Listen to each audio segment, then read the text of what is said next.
Hello, everyone. I am Tracy Hyder-Suffern, Executive Director here at the National Jazz Museum in Harlem. On behalf of all of us, our Board of Trustees, our staff, and our Artistic Directors, Christian McBride and John Batiste, I welcome you to our event today. Every year here at the museum, we present over 100 concerts, lectures, discussions, and family programs, all free, all open to the public. In addition to our public events, we host over 200 school groups with in-person and virtual educational workshops and concerts. We are committed to presenting jazz in unexpected places and to making the Jazz in Harlem experience accessible to every person on the planet. We provide emerging and established artists with opportunities to share their work, and we explore the evolving story of jazz through our program theme, The Roots and Roots of Jazz. Today, we are thrilled to present the world premieres of M3's third cohort, the Summer Solstice 2021 cohort.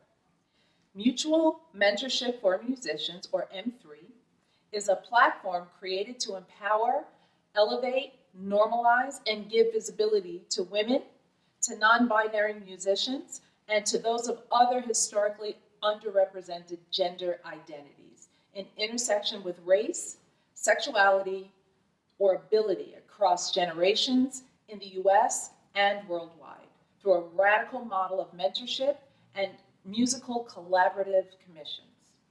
Now, I'm happy to introduce M3 co-founders Jen Xu and Sara Serpa. Hello and welcome. We are so excited to have you with us today for this second day of world premieres for this incredible cohort of musicians. Before we begin, we want to thank Doris Duke Charitable Foundation, New Music USA, and Arlene and Larry Dunn for co-commissioning these cohort's new works, and also huge thanks to Nancy and Joe Walker and Media Day Foundation. A reminder that if you love what you see and hear today, please do consider supporting our next cohort with a tax-deductible donation and help us keep this new paradigm of mutual mentorship going. Yes, we are excited to introduce our host for our festival, Kyla Marshell. Kyla Marshell is a writer whose poems, essays, interviews, and reviews have appeared in The Guardian, Kinfolk, Old Magazine, Ebony, The Ringer, and The Believer, among many others. In her work as an arts and culture writer, she has covered a wide range of musical subjects, including the Afro-Punk Festival and Kendrick Lamar's Pulitzer win, and interviewed such artists as Esperanza Spalding, Van Hunt, Gretchen Parlato, Kaylis, Keon Harold, and Dev Hines. Originally from Boston, she grew up in Silver Spring, Maryland, Moorhead, Kentucky, and Portland, Maine, and now lives in Brooklyn, New York. Let's welcome Kyla Marshell. Hi, everyone, and welcome back to day 2 of the M3 Festival. We're going to continue hearing the wonderful music put together by these amazing cohort duos. They put a lot of time and effort into creating these really wonderful pieces. So let's get started. Up first, we have Song Yi Jun and Eli Malawan, aka Sax Religious, and their duo work, Intervallic Experimentation.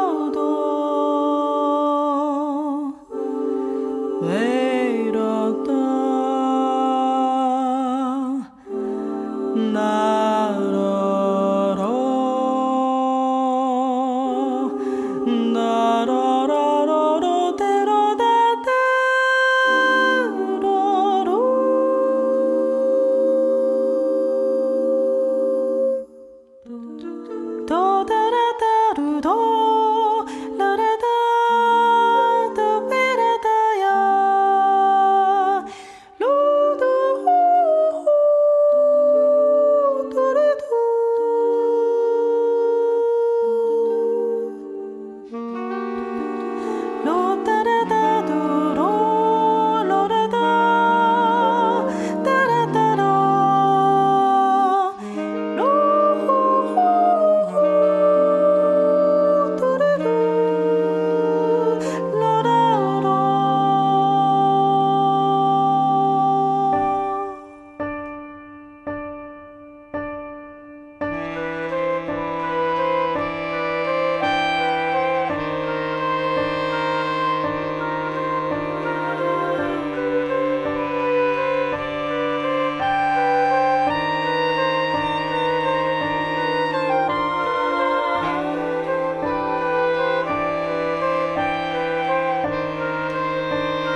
It was so wonderful to hear your piece, Intervallic Experimentation. I was kind of like dancing and bopping along with it and wishing it were a single that I could hear at the club or something. So it was really great, and the video that went along with it was also really beautiful. So I was just wondering if you all could tell me about the process behind creating this piece, the inspirations for it, and how it came together. Please go, Eli. Well, I think like it mostly started with us just meeting each other and talking about our experience. And I think like we were surprised by some of the similarities that we've had in our experience as musicians. And of course, we have some differences as well. And so I think, you know, just getting to know each other, talking about music, talking about studying music, playing professionally, our lives, our families, where we want our careers to go. I think it really kind of started showing us that we have a lot of overlap. We know a lot of the same people, even though Sangyi's in Switzerland right now, and I'm in US. So yeah, I think we just started to get to know each other, and kind of started the process of like sending little musical ideas back and forth. And it was kind of surprisingly to me how easy it was to just like I don't know if you like this, it's probably awful. And then it would come back and be changed, and it just like kind of very organically grew. Yeah, that's right. The first couple of sessions, we just talked about like just regular friend, like your friend that you meet at a cafe or something. Just like, hey, today was blah blah blah, or like all those kind of like daily experience too.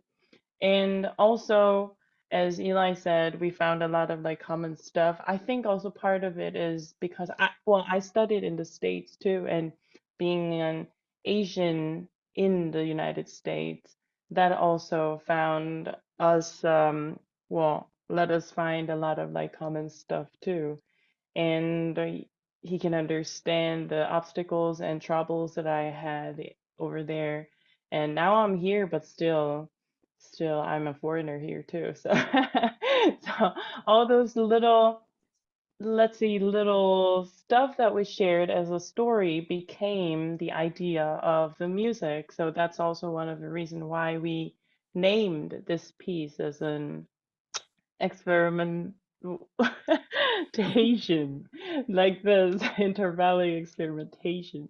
So, I find one of the like brilliant thing of Eli is that he can he makes all the like title of the music from his like daily experience and his own like personal experiences. So I found it amazing. So yeah, when he suggested, I'm like, that's it, yay, we're doing like that. So it was a smooth process, and I really had great fun because I usually when I write my own stuff, I'm usually very serious and very dark in a way. But writing this piece was mostly like fun experience. So I really appreciate how it went together. Yeah.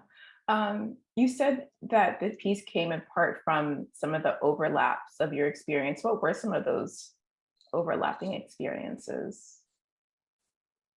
I think part of it is just that I mentioned that we're both Asian, and this experience being an Asian jazz musician in the United States.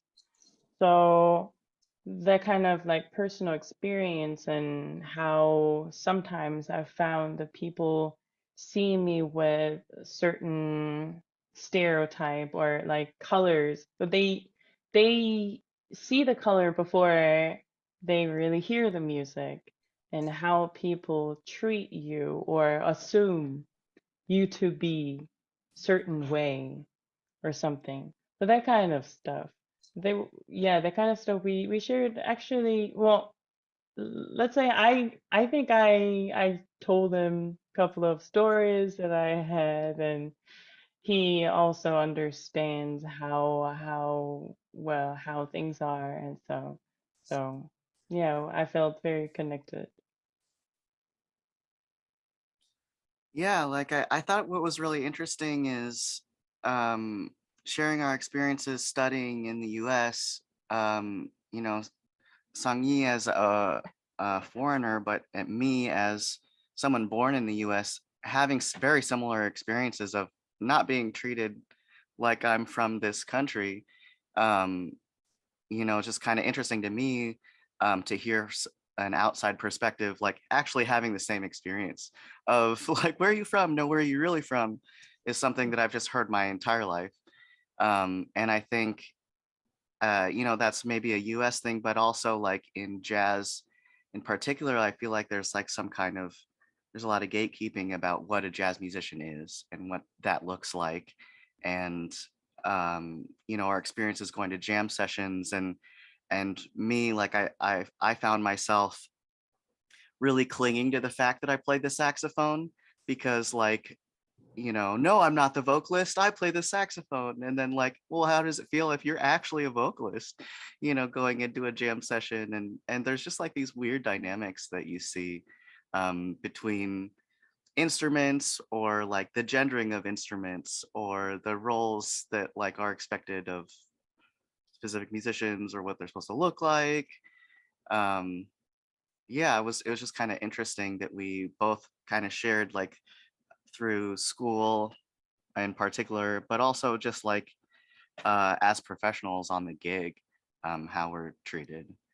Um, yeah. No. So, Song, you mentioned that she's very serious, but that you all got to be playful in this piece. And I definitely hear a lot of playfulness. So was that playfulness, were you trying to find maybe like a lighter side of some of the more challenging experiences that inspired the piece? Or where did all of that lightness and fun come from? Well, as soon as I mm, as soon as I was selected this, or when I applied this program, my idea was, okay, it's not just me writing my own piece, but I'm gonna write with someone else. So let's say, um, let's not try to push me into the music, but something fun out of it, something more light and playful in the music, not just, always like in front of the piano, like, oh, this is not working, all this type of like, squeezing my brain, that type of music, but playfulness because I'm working with someone else, writing music with someone else. So with Eli, it was like super cool because he brought us like certain intervals. I think that's also one of the things that why we named the piece intervallic to he brought us some pattern with the certain intervals, and then we started from there, and then I arranged some harmonies with it, and then we developed more and more. And that kind of whole process without having a like stressfulness and judgment of myself that I have to prove myself like certain way. Just let's let it flow as it goes, that kind of stuff. And that's what I try to do during this process, and I think it worked pretty well, and the music definitely came out that way too. Yeah, I mean, I think it like again, it kind of came out of our conversations, and I think we had a lot of fun, like getting to know each other and becoming friends. And I think, like Sangi said, due to the nature of this project, the name is collaboration. But I also think, that's partly my influence, maybe because I tend to just be a really silly person, and all my songs are named just ridiculous puns, and I really think Yeah. that music is just an expression of joy and being alive and making connections. Which So I learned a lot from him, which I really, enjoyed, and I learned it from you. It's amazing. I love it. yeah, so I think it really came out in the music, just the way that we collaborated in our conversations. And it didn't I feel like, like it does start kind of serious. And I think, later we see a lighter side, but I think it has a lot of elements. For sure. Thank you both so much. Up next, we have Ronnie Johnback and Sheila Maurice Gray's piece, Petals of the Rising Sun.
thank you both for sharing your piece, Petals of the Rising Sun. Can you all just start by telling me what was the inspiration behind this piece?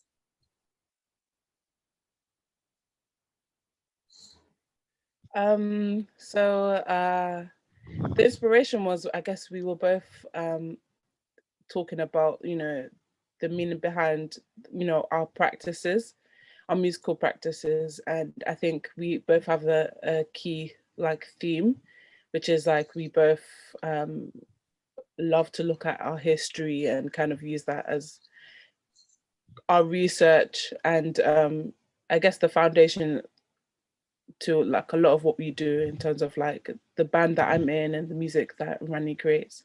And we wanted to kind of create something that was similar, but fuse both of our cultures together. So from where Ronnie is in Indonesia and where I am here in the UK, but plus the fact that I'm also from West Africa as well. So kind of, yeah, that was the starting point, and it kind of turned into something else. Yeah. Can you tell us what the title means? Sheila choose the title. I think it's really brightening me as personal, because it's very showing our identity. And maybe Sheila, you can explain it more. Yeah, I guess there was a time where I was just kind of going through a lot of books and kind of picking out like loads of really nice phrases that I liked. And it wasn't Petals of the Rising Sun, it was something else, and I kind of fused both titles together. Some titles that I liked, and I thought it was really fitting, especially after making the video that we created. It was very much kind of based around like nature and just our surroundings, and there was something that was very delicate about it that I really liked. So yeah, I thought I kind of sent loads of different ideas to Ronnie, and we both agreed that this was a nice title. Yeah. So in the video, am I wrong? Are you each in the video? Do we see images of you at all in the video? I think I'm in it, but very like in the background somewhere. Yeah. And I can tell, like, I know that Ronnie's in it, but she's not actually in it. I know that you yeah. Brief. Yeah. Yeah. I was wondering, was that the footage you selected? Were those images and videos that you created just for this piece, or was it something else that you'd already recorded and decided to repurpose?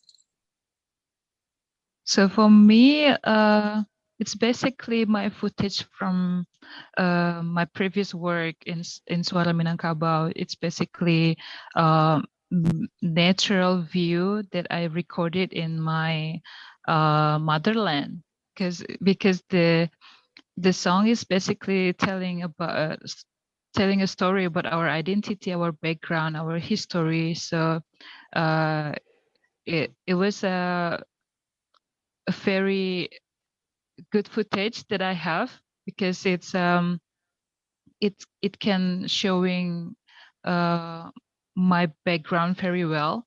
Although I was crew in a very big city in North Sumatra, not in my motherland in Minangkabau. So because me and Sheila, we decided to talk about our identity and our history. So I think, yeah, I think I can use this footage to show just like this, the rising sun. It's just like a symbol from where I came from.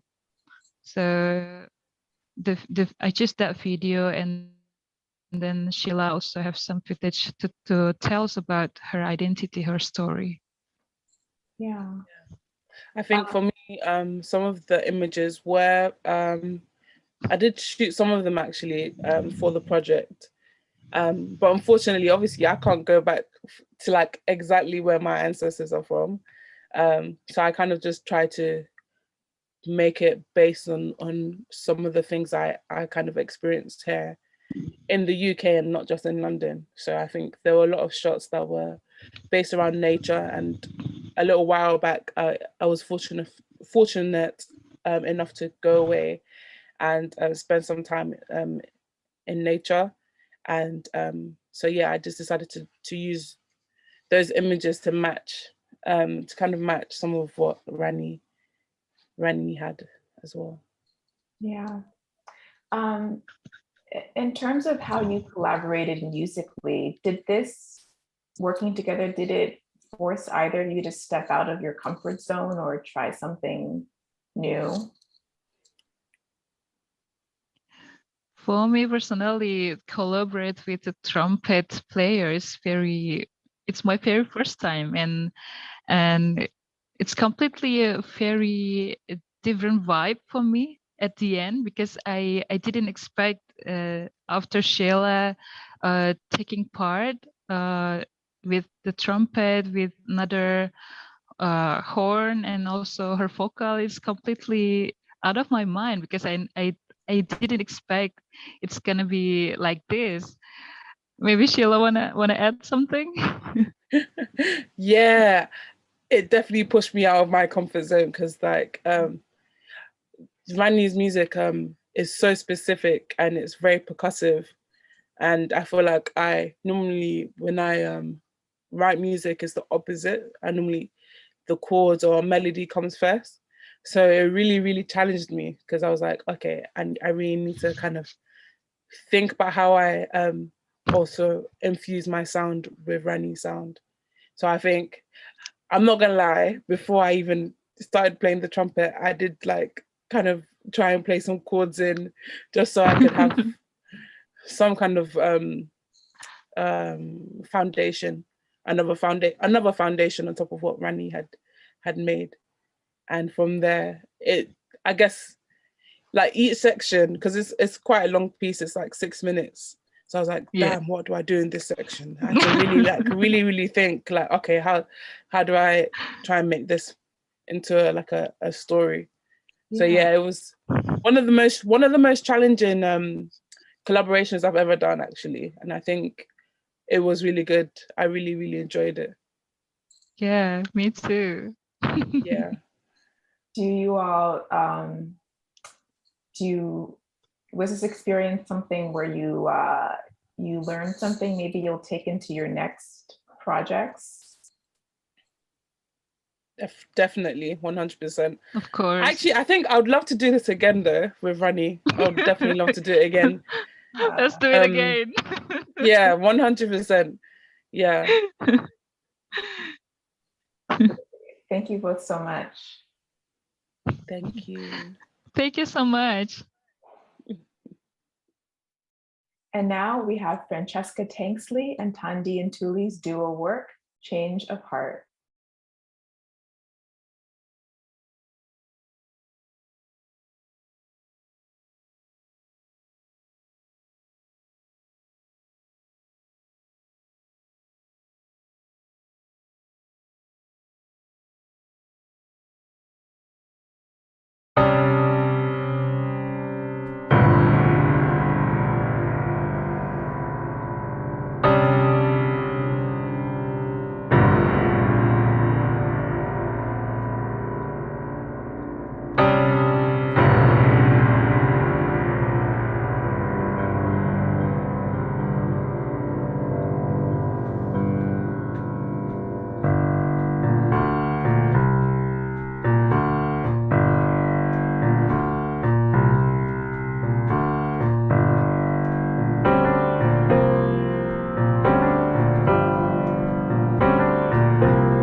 Thank you both for sharing your wonderful piece, Change of Heart. Hearing those two distinct movements was really cool, but they each had a certain kind of similarity or commonality. So I know that you each worked on both parts, and I was wondering, what was it that you were each bringing to those two distinct movements? Well, I guess I'll start because my piece was first in this the first movement. Well, it's interesting because I had gone to South Africa. I had toured South Africa in 2019 with the Jeff Siegel Sextet, and I had also decided I would learn about the music of the Xhosa tribe, South African music of the Xhosa tribe. I spoke with a wonderful trumpeter, South African jazz trumpeter named Fea Faku, who is of the Xhosa tribe. And he very graciously granted me a nice and lengthy interview about the music. And I had brought it home and had really contemplated it for a while, but then I, got busy, got into other things. And then when I joined this cohort, it's a random selection to find whoever you're going to collaborate with. And it was Thandi, who is South African. And so I thought, wow, that's just amazing, wonderful coincidence. And I'm very happy. I think we were both pretty happy. I think I can speak for Thandi that we were paired up because there's a similarity of outlook or of musical explorations. We found common ground, in other words. And one of the things that was that I found in the music that Fea Faku was sharing with me was a certain called Insikana's Bell. Actually, Abdullah Ibrahim made a song from Insikana's Bell. Insikana is was a prophet. And that hymn that he sang really stuck with me. It was a beautiful motif, a very beautiful group of sounds. And I decided, well, I would love to, it really moved me. And I said, I would really love to have that in the piece. And so it is, it's a leitmotif that happens every now and then in the piece, and it sort of ties it all together. So I had the opportunity to do that as I worked with Thandi, and then Thandi added, of course, her wonderful,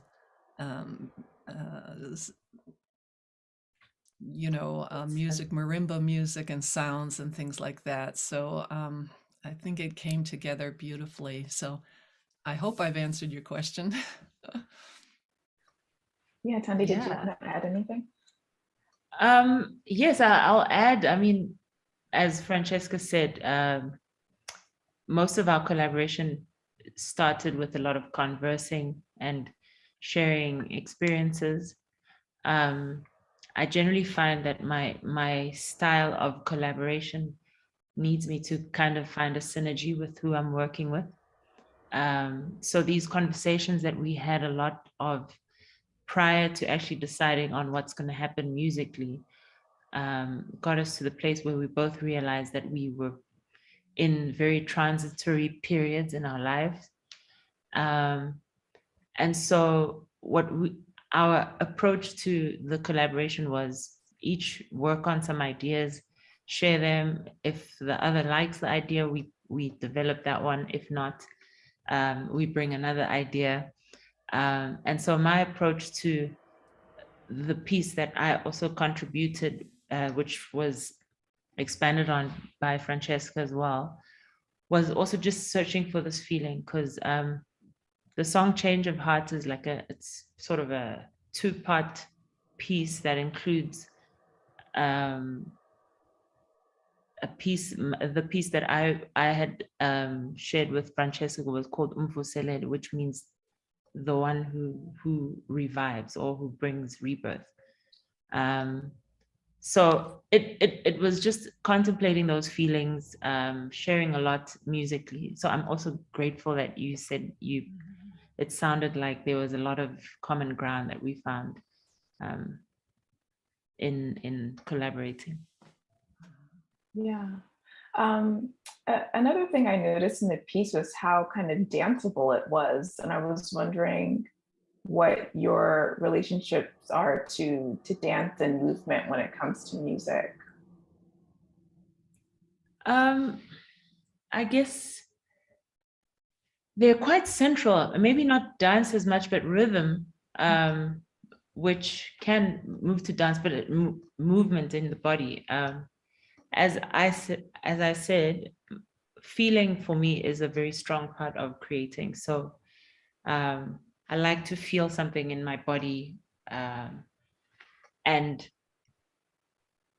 I guess rhythm is a very strong part of the music here as well, which is something Francesca also mentioned a lot when we were working together about how strong the downbeat seems to be. I think it's very central, even if it's not something that we're aware of consciously, but it's really deeply rooted in the way we approach music.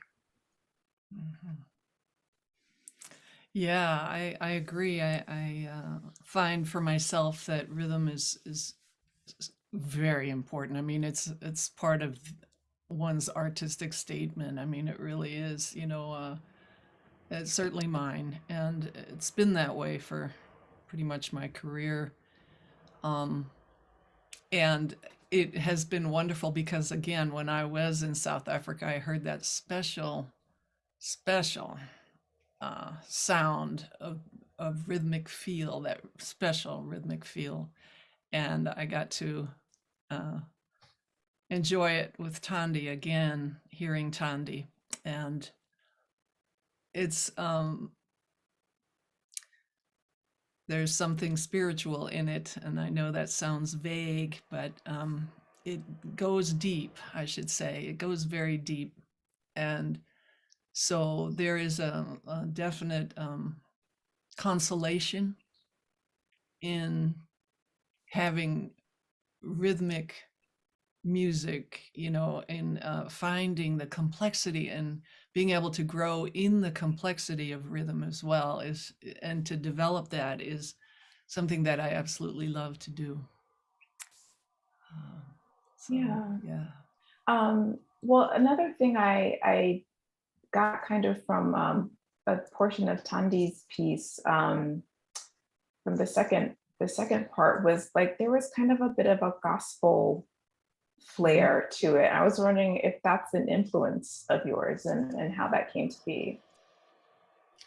It's a major influence. I mean, earlier on, Francesca mentioned Abdullah Ibrahim, and jazz in South Africa has got a lot of elements of not just jazz, but has got a lot of elements of church music.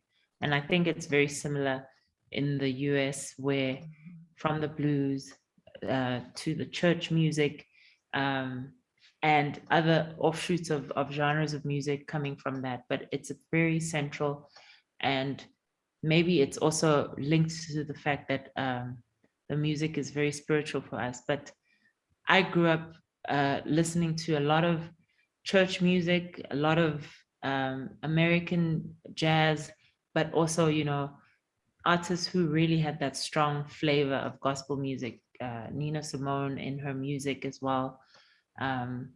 So it's almost like very deeply ingrained in us. And then also artists like Abdullah Ibrahim, who are very strong in that, but also very strong in bringing through African traditional music and elements in their music. There's a thread of church music, and I think also a thread of the blues that comes through our music as well. Yeah, wonderful.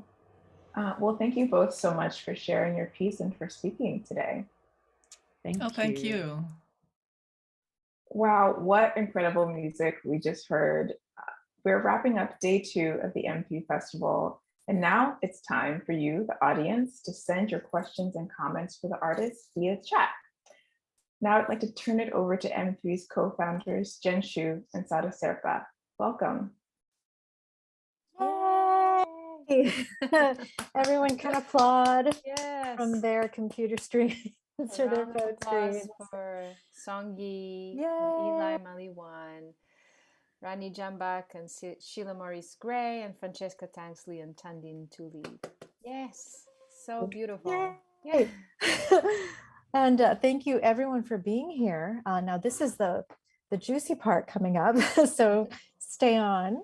Please stay on. And while you are thinking of your questions that you'd love to ask these artists, we'll give you a little time, and we'll also share our brand new first inaugural anthology of writings. I don't know if you can see all the colors and glossy pages, but it's our very first volumes 1 and 2 combined in one amazing book. And we are releasing it officially at this festival. So please check it out. And the artists whom you just heard are currently writing their essays for the next edition. So yes, and so we'll drop the links while we continue forward. And Sada, do you want to give the first question? Sure. So we do have a question from Chris Pelham from the Center of Remember and Sharing, who's a proud friend of Mutual Mentorship for Musicians. Here's the question for all duos. Reflecting on M3's mission, what aspects or approaches of this program, beyond the selection process, do you think enabled you to feel safe and supported, and to shine that should be brought into the music creative industry at large? Big question. Yeah. Songi and Eli, would you like to go first?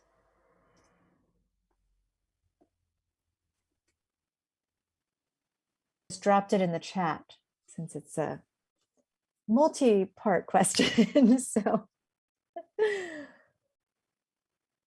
something that I was thinking about was kind of how the duos were selected. And when we had our first meeting and we were kind of meeting everyone and being introduced to everything, I had, just like thoughts of like, oh, this person has a similar background, or, oh, this person plays this, so that'd be a cool combination. Kind of like making random decisions of who I wanted to work with. But the fact that we were chosen randomly, like I realized, there is no bad combination. There's nobody that I wouldn't love to write a piece with. So I thought that was a really interesting, just off the bat, just totally random. You don't know anyone, and you're kind of just put with someone else, and there's like just an element of equality there, right? There's no like, these people already have a connection, or you have some weird idea in your head that this is going to go like this. It was just like so open already. I think that really helped the feeling safe with everyone, and not just like whatever your idea of what a duo with who else would be like.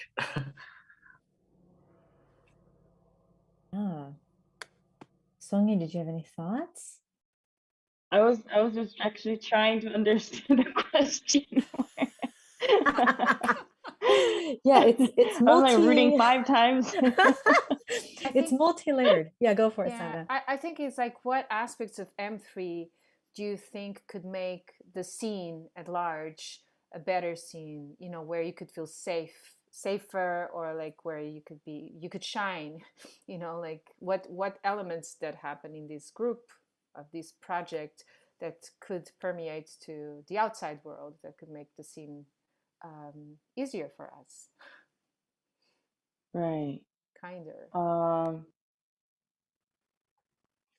Well, for me, I don't know if it's related, but somehow this this side that we share some personal stories, like individual personal stories in the meeting, and sometimes you guys cried for me or I cried in front of you, and I shared about my family and all those this things because out there just of course we are all musician and we have friends, good friends with musician friends and so, but mm, this relationship, this like friendship that without any like barrier just can share this type of sharing level I never really had with outside like musicians that I have actually.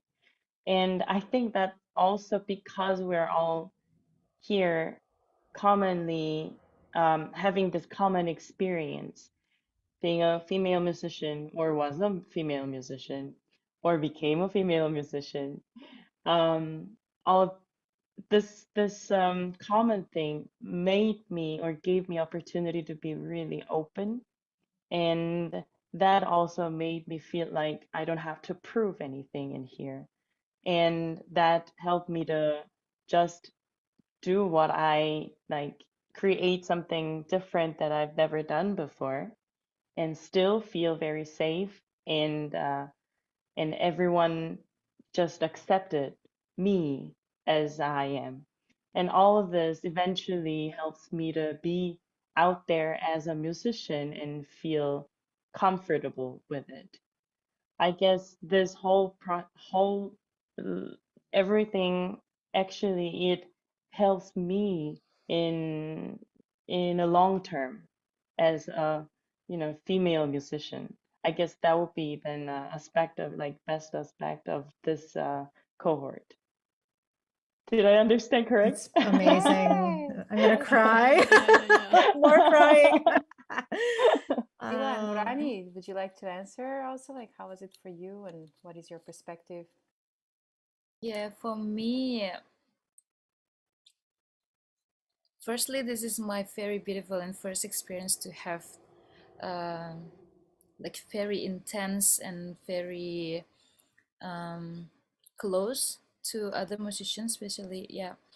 And the conclusion after this program, I feel like we don't need to give or having expectation, although it's expectation on our own self and also expectation to other people, and also being open to share our own story and also understand other people's story or background or their knowledge or about everything. So because when we are trying to being open about our own self and understand other people, it can create a big space to open the creativity, because by being open to our own self and not to understand other people, it can build the empathy between us, and the empathy can giving us a freedom to think and to express, and of course at the end it's about the creativity. So yeah, I think it's really important in our industry um, to be open to understand each other.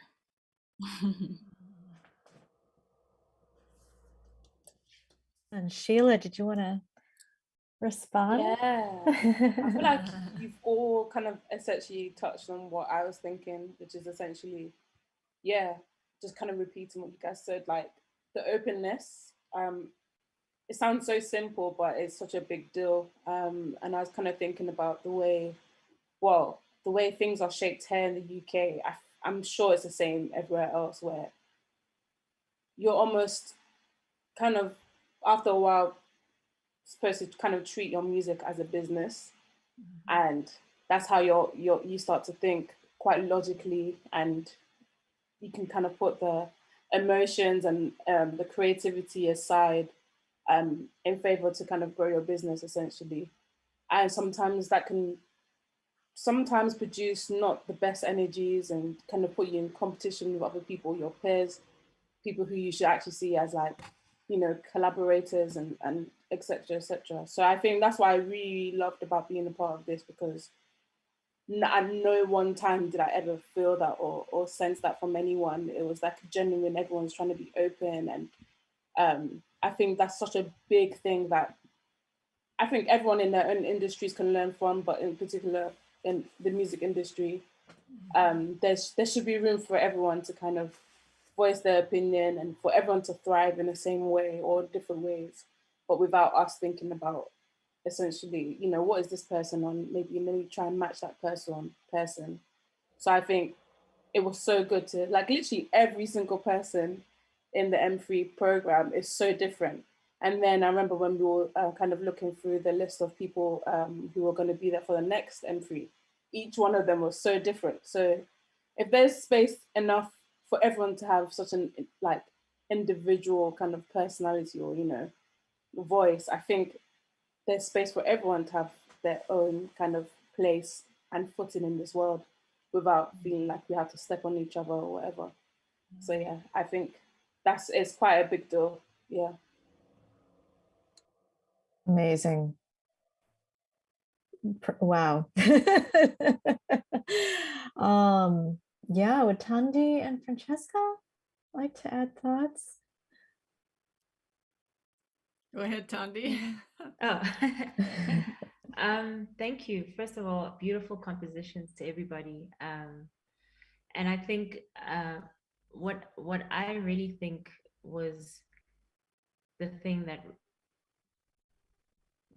brought the magic, besides the wonderful people that were part of this cohort, I think the intentionality of both Sarah and Jen with everything, because I think, just as Sheila said, that I often find musicians in the industry at large think that you can just be a burning musician and no one pays attention to the humanity of the person. And I think it takes being very intentional to like really create those spaces and create spaces where a person in South Africa will feel like a person in, you know, Switzerland who's got a completely different background to her will get a sense of her experience. Or you know, like I just feel like there's not space given for sharing our personal backgrounds, our personal experiences, just as human beings, you know. And I loved what Eli said about the fact that they were having a lot of fun with their composition. At the end of the day, music is supposed to be fun. And it can't really be fun if we all feel like caged and we all feel like we have to wear certain masks and we have to appear a certain way around people. So I really appreciated that aspect of the cohort.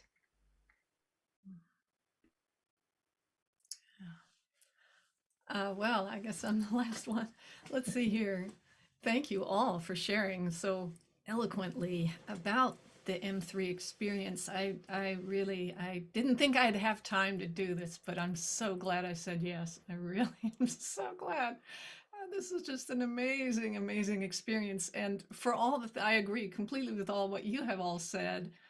And I suppose the other thing also was the way Jen and Sarah put it together. There was so much thought put into this, you know, and had us each, you know, present each other's music, you know, the partners, in other words, those who got paired up and collaborated with one another. That was one of our tasks, was to present the other person's music. And that really got us to get to know the other person's music in a way that, you know, was very focused. And then we'd have, you know, weeks and weeks of just meeting up where I think there were 6 meetings with the group, and then at least 6 with our partners, I believe, right? Am I?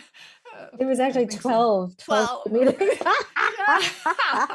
Even more, it's like time flies, right, when you're having fun. But yeah, and so we really got to know each other, and then we had also, such a feeling of safety where we felt accepted just being who we are. And there was a tone that was set by Jen and Sarah from the very beginning, which was unconditional support. Like, yay, and so we said yay back, and I think both Tanya and I were talking about that when we were starting to write the music, which is a little later. We just, I don't know, that's how it seemed to happen, maybe for everybody, I'm not sure. But that feeling of just wow, I can actually just let go of all the expectations and all the things that we've even been trained to do. I mean, the training is there, there's no question, but it can sometimes take over, it can sometimes get out of balance. And then we come from our training, instead of from our hearts and from our souls, and really opening up even more, with no pressure. The only pressure was, well, there is a deadline. So, which not a bad thing. It's not a bad thing to have a deadline. So I think there was that the leaders just, wow, I just want to give a shout out to our leaders and how wonderfully they handled this group. Yeah, So, you don't have to call us leaders. No. Okay, well, Jen and Sarah. Yeah, thank you so much. And actually, we're gonna say, we see, hi, Maddie. Madalena's question, since that's for both me and Sarah, maybe we'll do that one at the end. Faladi asks, musically, what are the key lessons or takeaways from this collaborative experience that you will carry into your own music or creative process going forward? So we touched on a little bit, but maybe if each duo could speak maybe a little more specifically in terms of your music and composition, that'd be amazing. So Sonia, Eli, you want to go first? I would say I always wrote music just alone. So I'm gonna try to give more chances to others who are playing with me to arrange things or give ideas into the composition, actually. Yeah. Of course, if it's my project, and so then I always thought it is easier to just bring my idea into there and then make them understand what I want all the time like that. And that's how I thought I am proving myself. But I think I guess I'll give them also some room so that they can bloom their own way, and so that I can understand them as well, and so that this music is more like collaborating thing than make them, let's say, proving me through my music to the audience, something like that. So yeah, I guess that's what I'm gonna try. Amazing. Eli. Yeah, I think just like the amount of trust like was really kind of new for me too, because I, thinking about being your own artist and all the pressures of representing yourself a certain way, or kind of like how Sheila was talking about, like coming from a business sense and feeling really isolated and competitive, like taking all those things away really helped, kind of like infuse the magic of just like collaborating with another person. And like I was thinking about how even like a mistake or miscommunication could lead to something creative or inspirational. like I was thinking about, there was a moment when we were talking about programming and using beats, and I realized that I had like misunderstood what Sangi said, but it influenced the way that I programmed things. Or how we were both talking about the video, like, oh, we have all these photos. Well, what should the video look like? Are we supposed to write a storyboard? Like, I don't know how to do a video. Like, and just kind of trusting, like, well, this other person is very talented and knows what they're doing, and they're gonna take your thing, and it becomes this whole other thing that you couldn't even have thought of, like, oh, like removing the pressure of like, oh, I actually don't have to think of everything. I can just rely on, you know, my dual partner's brilliance, or the mixer to do their job, or the video person. Like every step of the way, I felt like, you know, I don't know how to do this. Oh, it's okay. You don't have to know what you're doing. That was really, I kind of just opening my mind a lot. Yeah. And Ronnie, you're eager. You have your hand up. Yeah. Yeah, I think that the big lesson for myself is not only in terms of collaborative way or creating music like a regular composition. Since we are agreed that music is life or music is part of our life or etc. So I think creating music is not only about the sound that we can hear, but also the sound of our heart, soul, emotion. So because when we keep training our heart, our emotion in terms of creating music or making a collaboration, it also can build our sense. Yeah, it's become more sensitive and I think it feels like because when we say that music is life, so of course it has an emotion, it has a soul. So it's really important to train our emotion, heart, and soul in creating music, like listening our heart, listening our soul, listening to others people emotions. I think this is the very big lesson for me. So yeah, and make the music keep alive.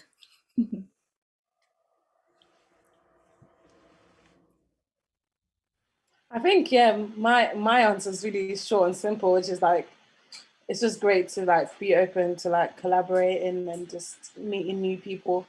So I think if there's anything I'd take, or I'd love to take away from this, is just to be open to collaborate with pretty much anyone. Basically, you never know what might come out of it.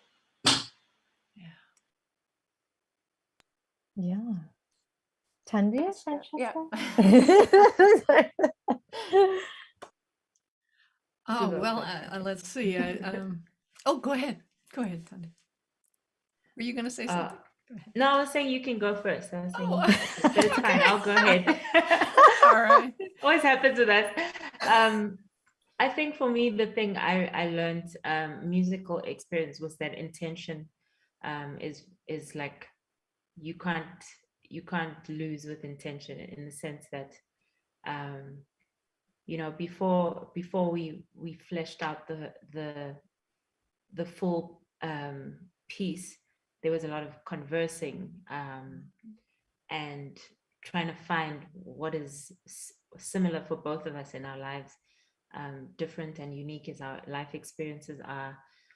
And also, I remember when Francesca was sending her stuff to me to add to, she like told me her visualizations of water, and just, you know, it starts in a dark hole. So exactly how the music came out, I remember her kind of verbalizing that visualization, if that's a way to put it.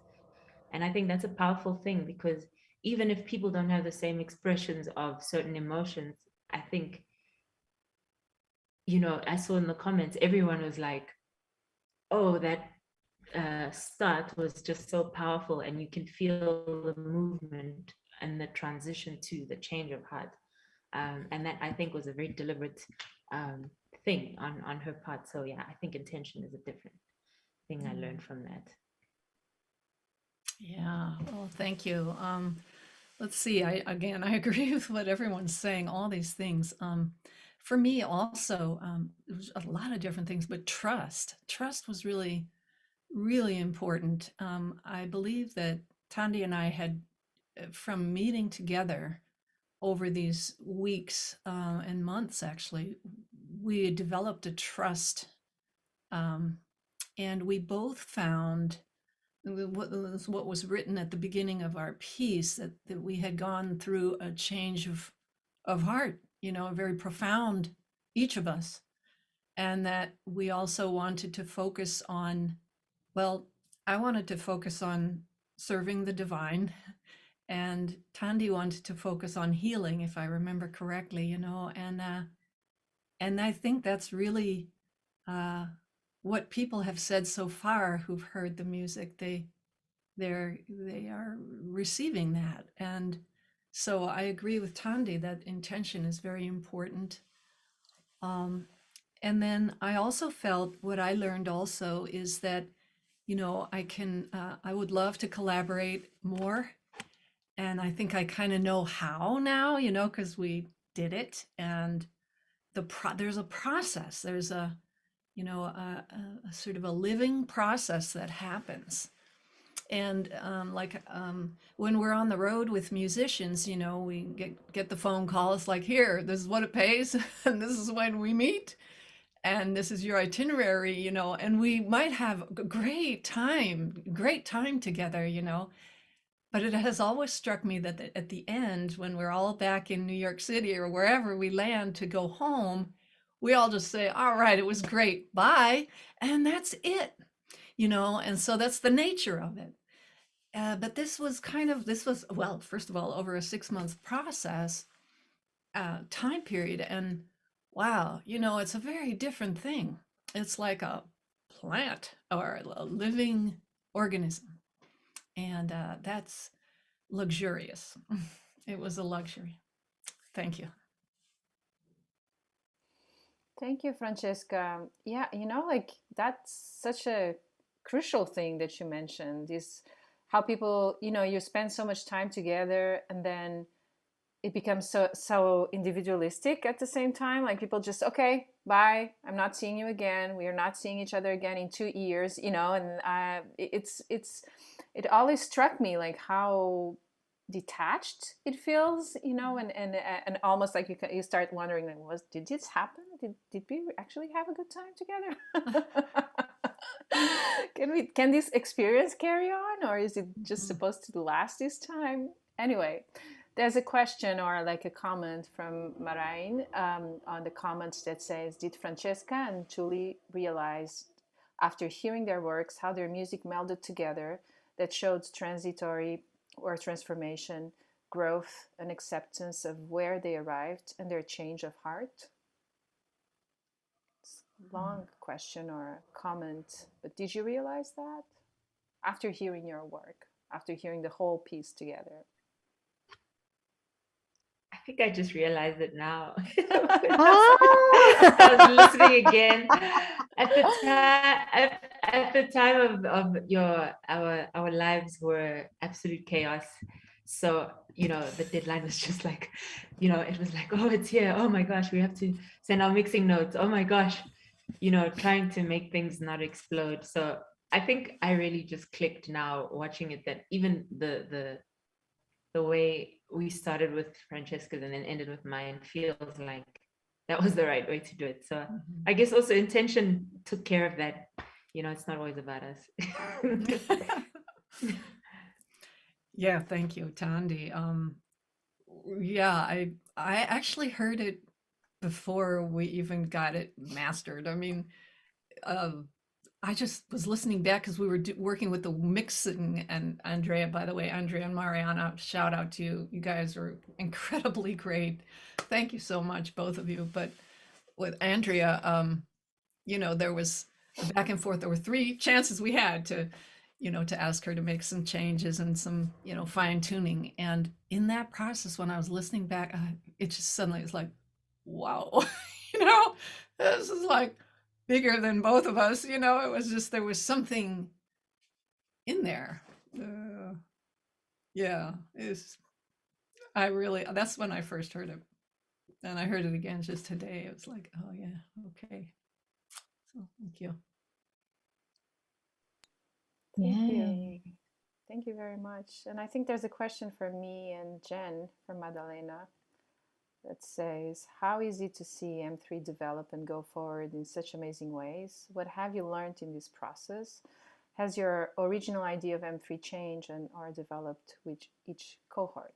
Jen, do you want to go first? Yeah, we'll move quickly because there's so much to say. But with each meeting, like we just had our third meeting with our fourth cohort today, this morning, just before this day 2 of our festival. So, and already, we thought of new ideas for the sharing part, because right now we're just the duo partners are sharing each other's work. And so every meeting, actually every day, Sarah and I are texting like, oh, what if we do this? Or how about this idea? Or it's never ending, and it's very exciting. So I think it's, again, actually what everyone's been talking about is remaining open. And we can hear your timing, Francesca. That's okay. It's okay. I just needed. So it's remaining open, and I think it helps that Sara and I are, we believe in humility and just, really listening to what you all have been telling us.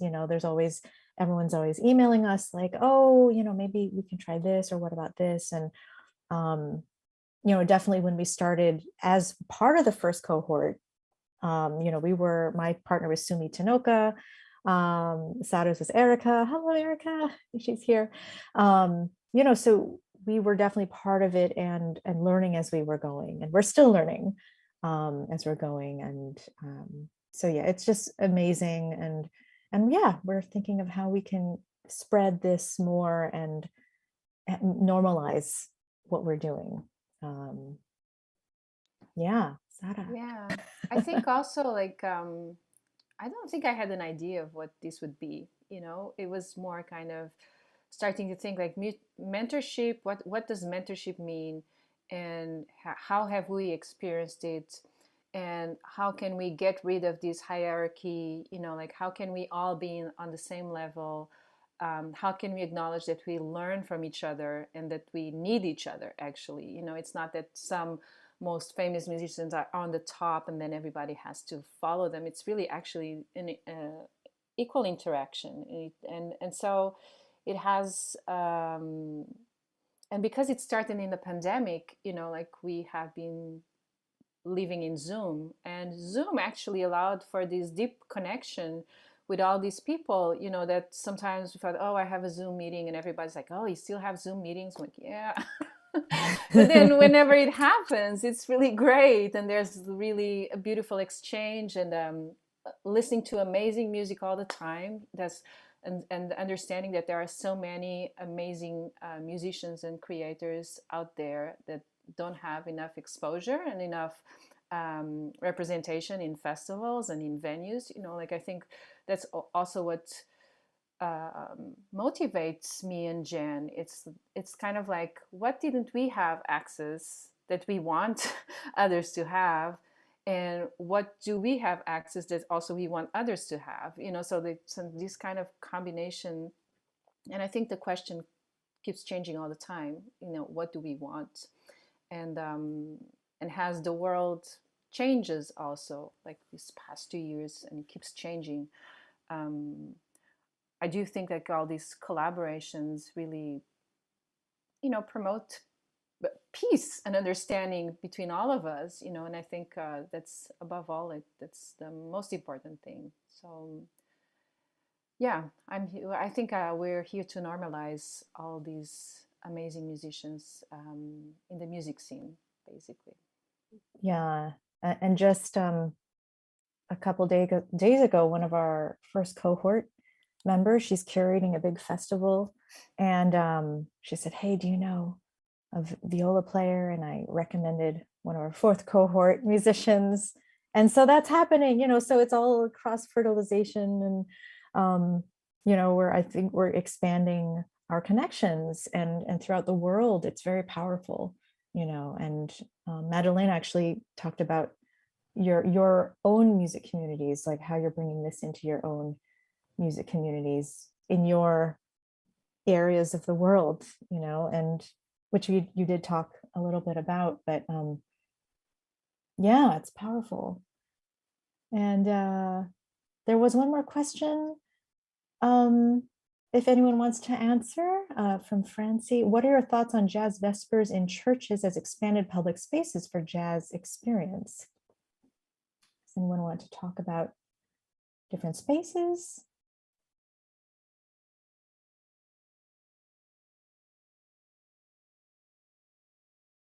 Very specific. There is a series. It's in New York. What are jazz vespers? It's where actually they've had a series where they bring jazz into a church, into a church space. And yeah, I don't know exactly. I don't know who's curating it now, but I think I played on that series years and years ago. I think Ike Sturm was that curating church, it. yes. Yeah. I think it's great. Yeah. I think the more we can bring music and creative and improvised music and jazz to all kinds of spaces and make people connect to it from different prisms, the better. There's definitely like a spiritual element to the music we make. So I think it's great to have that opportunity. And I think that particular church is very progressive also, like the pastor is very progressive. I've been there once and listened to the service, and it's actually very different from what I'm used to, like, church services in Portugal, yeah. Yeah, thank you for your Ironically, question. Yeah, Sheila. Ironically, there's a night in London called Church of Sound. It's in a church, which is really cool.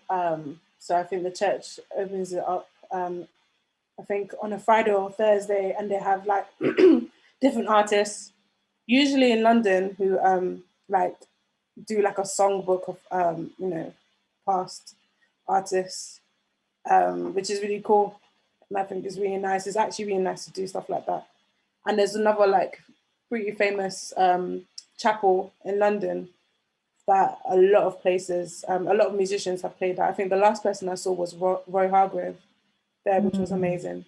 Wow. So I think it's lovely to kind of to do stuff like that, regardless of like, whatever your faith is or beliefs are. I think it's beautiful. Yeah. Yeah. Yeah, I've played with the Billy Harper Quintet, and we at one point played in Szczecin in Poland with Billy Harper's music for choir, a full choir. I think it was 80 pieces, if I'm remembering correctly, and it was Billy Harper's music for choir, and we played in a medieval cathedral, and it was like I had died and gone to heaven. I tell you, that sound. It was also on DVD. I mean, you can get it actually on DVD. And when I listened to the DVD, it's beautiful. It really is great, but it's nothing like what it was in the actual church. It was built to make voices come into complete blossoming. And then also it's done, it has been done over the years. We've played at churches, and then also there's, of course, Duke Ellington's sacred concerts. There's Mary Lou Williams' Mass for Peace. And in fact, I'm going to be studying both of those things. I'll be doing a project where I write sacred music. So bringing all the music together that I love, and then hopefully writing. So yeah, there's a definite connection there. And again, I've I've played in quite a few Vespers. Vespers actually means evening prayer. That's what it means. So yeah, it happens a lot actually. So could be more also. Thank you. Yeah. Yay. So it is time.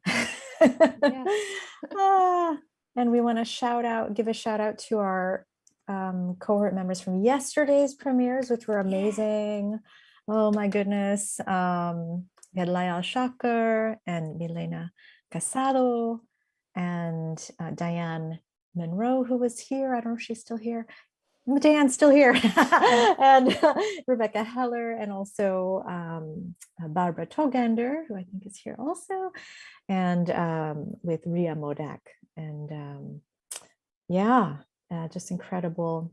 And we have a lot of people to thank. Yeah, we want to thank our host, Kyla Marshell, and big thanks to Maureen Knighton and Doris Duke Charitable Foundation, Vanessa Reed and New Music USA, Arlene and Larry Dunn, and all of whom who supported this cohort, our Summer Solstice 2021 cohort. And thank you to Christopher Pelham and Center for Remember and Sharing, Nancy and Joe Walker and Media Dev Foundation, Sarah Donnelly, South Arts and Jazz Road Creative Residences, and our fiscal sponsor, New York Foundation for the Arts. Yes, and we mentioned her before, but we want to thank our audio engineer, Andrea Ambro, and our videographer, Mariana Meraz, for helping all of our duos with their works, with their commissions. And big thanks to Emily Bookwalter and Michael Dessen. And thank you to our editors-in-chief. That would be Jordana Elizabeth and Naomi Extra, who were the editors of our first anthology, volumes 1 and 2. And thanks also to Dan Shea and Shea Stokes Inline Speed, New York City Winter Jazz Festival, Tracy Hyder-Suffern, Ryan Maloney, and the National Jazz Museum in Harlem, and Yardbird, who's doing the tech for us right now. So big shout out to them. And yes, and our beautiful cohort 3 artists and all of you with us. Thank you so much for being here. Yes. And we are sending regular newsletters. So please sign in our website, www.mutualmentorshipformusicians.org. And our open call will be next month. So if you know musicians that could be interested, please send them to our website. Yeah, thank you so much. Yeah. Yay, party! Thank you, Abel, who's running tech and just went perfectly. So Chansu, yay! And Geraldine, if you had a question, we were asking you if you had a question, but thank you. And Chansu's in our 4th cohort. Woo! And Barbara, we love you. And yeah, so that's a wrap. Okay. Have a good rest of the day. Bye. Thank you so much. Thank you, Jen and Sarah. Bye. Thank you, Jen. Love you. Thank you, everyone. Jen and Sarah. Thank you, all of you.